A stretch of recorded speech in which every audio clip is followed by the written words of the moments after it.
સુરતના ઉધના વિસ્તારમાં 3 વર્ષના બાળકનો અપહરણનો મામલો. ઉધના પોલીસે રાત્રિના સમયે આરોપી દાનેશ ઉર્ફે પપ્પુ બબ્બન શેખનું રિકન્સ્ટ્રક્શન કર્યું. આરોપીને બનાવ સ્થળે લઈ જઈ અને તમામ પુરાવાઓ પોલીસે એકત્રિત કર્યા. આરોપીને જોવા માટે લોકોના ટોળા એકઠા થઈ ગયા હતા.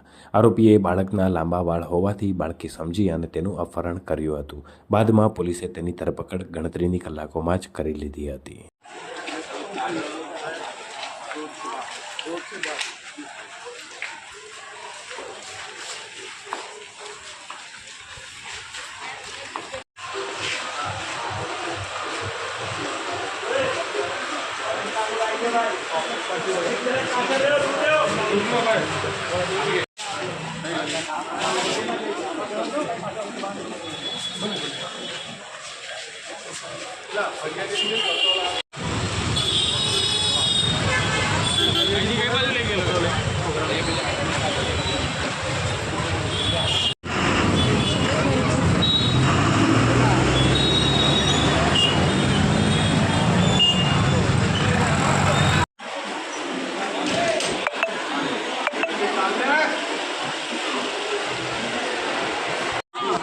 गाड़ी का यार